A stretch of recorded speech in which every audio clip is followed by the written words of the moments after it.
Hey y'all again. So it's Christina Jones story, suppressed wounds.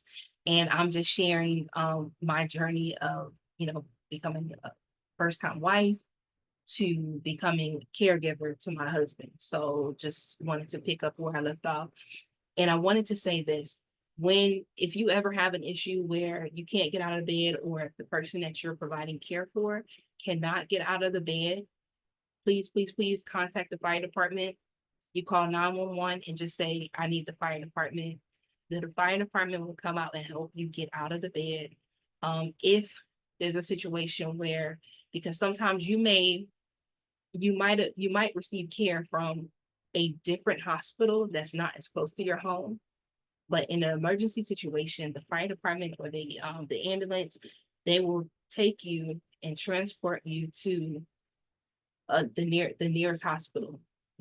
They're not allowed to take you further, especially if there's a hospital within the same radius of your home, like very, very close to you. So if you need certain type of treatment at a different hospital, or a location that's further from your home and further away from the other hospitals that's close to your home, you might, just get transportation. Like if it's your husband, your wife, your parents, or your caregiver, and you're able to get into the car, you can contact the fire department and ask them to um put you into the car to get you out of the bed and take you to the car. Because like I said, my husband and I, we live on a third floor apartment. We live in apartments, we're on a third floor. So the times when he wasn't able to walk or to get out of the bed by himself, but he needed to get to the hospital or he needed to get to appointments, I would contact the fire department and ask them, can they come and help get him into the car. Usually, I would be able to get him out of the car when we got to the appointments, but then quickly get him into a wheelchair and then, take him to his appointment. But anyway, um, it was a very hard time. It was a very hard time seeing my husband in the nursing home. Him being what, 45, 46. He still was a young man, and to go from being able to run up a flight of stairs to me having to sometimes pick him up, literally, him not being able to get out of the bed. Like those are really hard times. So in October of 2021, so now we went through July, August, September. During these times, I believe that because he was considered malnourished, um, and because he was on certain medications that possibly caused him to start having seizures. The seizures were so bad, to the point where I would have to pick my husband up and like try to get him to safety.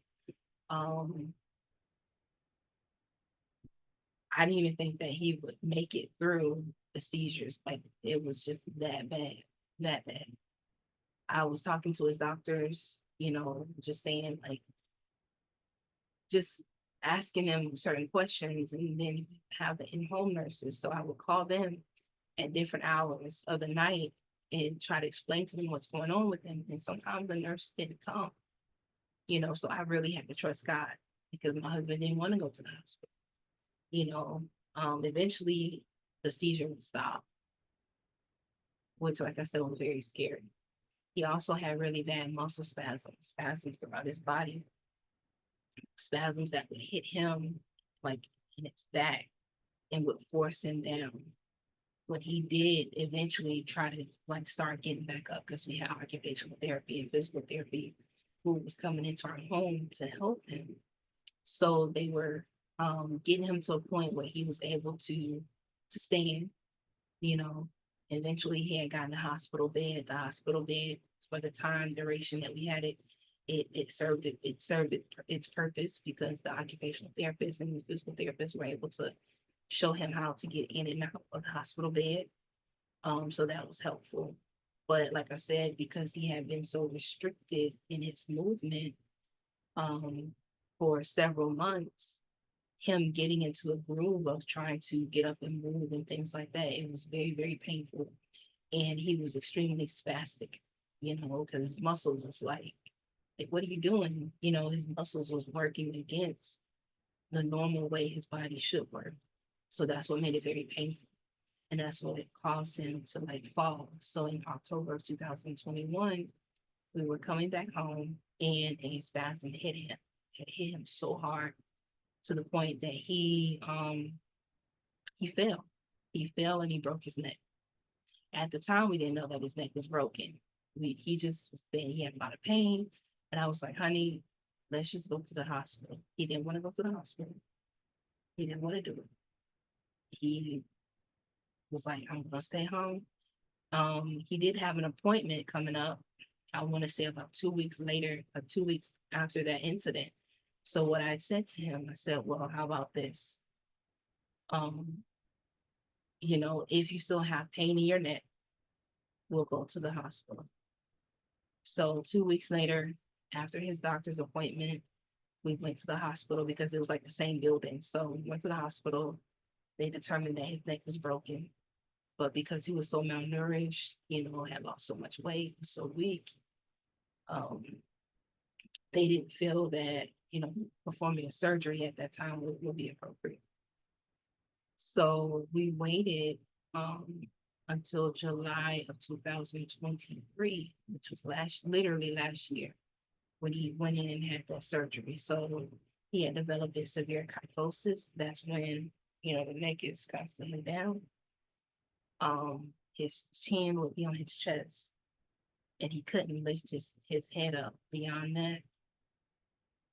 So in July of 2023, the doctor had to go in and break his neck, like re-break the neck to reposition it to where it needed to be. But way before that, so we found out the neck is broken. They put him into like a seat collar, put him in a neck collar. So he was wearing that for a little while. He continued to receive physical therapy and occupational therapy. Things seemed to start to go well. He had gotten onto a immunosuppressant drug. It's called a biologic to help with the wounds that he was having because he was in and out of the hospital. I want to say every 20 to 30 days we were at the hospital because of the pain that he was in and the fevers and the cysts. He started getting more cysts, even though he had surgically removed some of them. He still was getting very painful boils and cysts in other places that needed medical attention and treatment. I think he probably became septic probably about 4 or 5 times before he decided to go on a biologic medication to help suppress the hidradenitis. Because what happens is with that disorder, the immune system is becoming overactive. So when the immune system considers your body is under threat, like your body, there's an infection trying to invade the body, the immune system goes into overdrive. And when the immune system does that, the immune system can work so hard that it can actually really hurt you in the long run because it's working so hard to go after that infection. Your body is becoming inflamed, and that inflammation can happen anywhere in your body, like your lungs and different things like that. And if you're in a heightened state of where the inflammation is that bad, you can that can still kill you. That can make you very, very sick. So anyway, um, just look up the information, guys. Um, it was a very scary moment, very scary moment. I want to say in October of 22, kind of fast forward a little bit. This was after my husband had started a different biologic. Like, so some of the biologics that they give, again, that medication is to suppress the immune system. Of course, your chances of getting infections increases because now what it's doing is it's kind of putting a lid on your immune system and say, hey, calm down, so that your body can begin to heal. It's kind of like contradicts itself in a sense, but those who have an overactive immune system will probably understand better. So when you're usually on an immunosuppressant, sometimes you're on an antibiotic as well. because you're going through different things. Your immune system is weakened now. The defenses are being taken away because the biologic is coming in to try to suppress um, the immune system from allowing your body to become so inflamed to the point that it's extremely unbearable and painful. So my husband, he ended up going into a coma. They put him in a medically induced coma. This particular evening, like I said, this was October 2021. My husband started doing well. He was able to get around now on a walker, because physical therapy was helping out. God, you know, allowed physical therapy to come in and help him do certain things. So he was almost on his way of being independent, but he used the walker to get around. I had decided to go do a sleep study test because y'all see I'm overweight. Wanted to doctor wanted to see if I stopped breathing in my sleep, and I do. So ended up going to go get my sleep study done. He assured me that he would be fine. And I said, okay, I'm gonna go. But there's a part of me that felt like I should have stayed home. But anyway, I ended up going. I received a call from him because I did send him a message to let him know I made it safely. We just check in with each other. So I let him know I made it safely.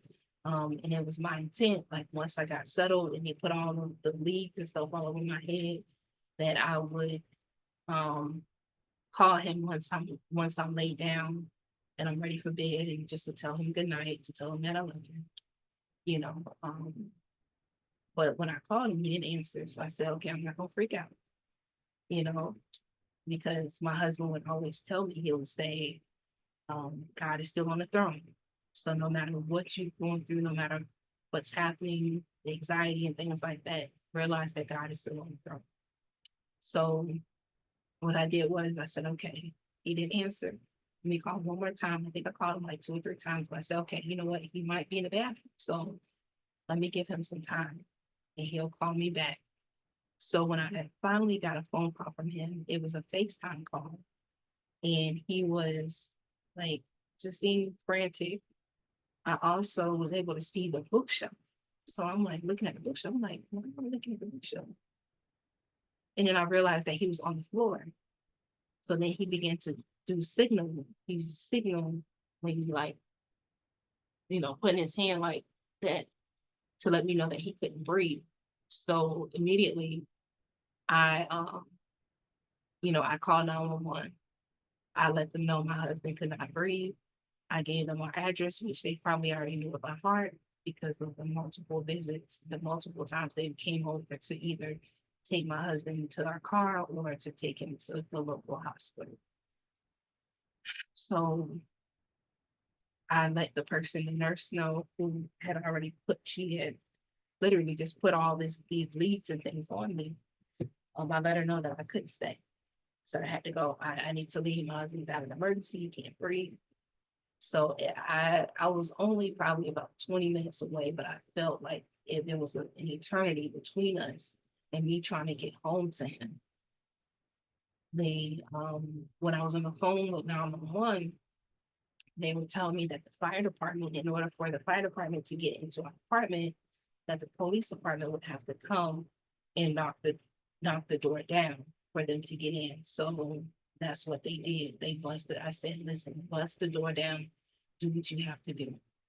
I was still like panicking. I called my sister, one of my sisters, and we talked. And she stayed on the phone with me until I made it home.